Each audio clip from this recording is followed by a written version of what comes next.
जॾहिं वस हूंदी पोइ भली फोतगी किथे बि थिए, पर फातिहा करण लाइ माण्हुनि जा ड्रम्ब लॻी वेंदा, वॾा वॾा मैदान बि सोढ़ा लॻंदा। पर हिन वेचारीअ जी क़िस्मत, 4 कांधी बि मस थिया। लॾे विया मुंहिंजेरी, लॾे विया, ॻोठनि जा ॻोठ वीरान थी विया। इहो शुक्र कर जो असां 4 कांधी मौजूदु हुयासीं, न त इहो पहिरियों चकर थिए हा जो असांजे वेड़े में दफ़नाइण जे वक़्तु हिकिड़ो कांधी खुटल हुजे हा। टिबा, इहो त माईअ जो नसीब हुयो। भला इहो ॿुधाए, इहा बीमारी ॿियनि माण्हुनि खे त कोन लॻंदी?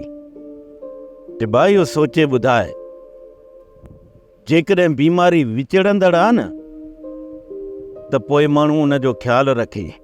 न मुंहिंजेरी, इहा बीमारी विचड़ंदड़ न आहे, बाक़ी तप ऐं बुखार जी मौसम आहे, छो त हर माण्हू खे थिए थो। माई खे तप न पर बुखनि मारियो आहे।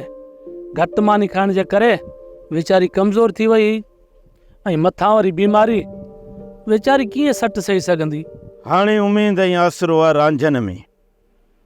रांझनि कुझु न कुझु ज़रूरु वठी ईंदो। हाणे जेतिरो बि आणींदो असांखे घणो थी वेंदो, अधु वेड़ो त ख़ाली थी वियो। बुख असांखे क़बूल आहे, पर मालिक साईं रुगो असां सभिनी खे बीमारियुनि खां बचाए। बाक़ी जेके 4 माण्हू बचा आहिनि, किथे उहे बि बीमारी जे वर न चढ़ी वञनि।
ॾाढो इंतज़ारु करायो अथई।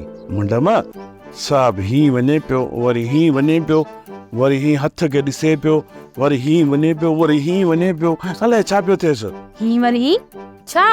वाए वाच तरफ़, गेट तरफ़, गेट तरफ़, वरी वाच तरफ़। इंतज़ारु पुट, इंतज़ारु ॾाढो ॾुखियो हूंदो आहे। मां इंतज़ारु पियो कयां न, इन जे करे। बाबा, मूंखे बि तव्हां सां मिलण जो इलाही इंतज़ारु हुयो, पर छा कयां, मंज़िल डिघी थी वई ऐं पंध ई न पियो खोटे। बाबा तव्हां थकल हूंदो, अंदरि हली आराम कयो।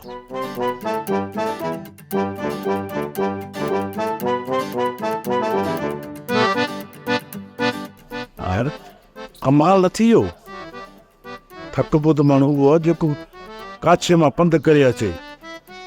ही त पोइ बि गाॾी में आई आहे, हेॾी वॾी गाॾी में पोइ बि थकिजी पई आहे। सोप सीरियल मोहब्बतुनि जो माग तमाम एपिसोड्स ॾिसो हाणे HD क्वालिटीअ में। विज़िट करियो असांजो YouTube channel Sindh TV HD drama. Subscribe कयो असांजो official YouTube channel Sindh TV HD drama ऐं वधीक अपडेट लाइ बेल आइकन खे क्लिक करियो।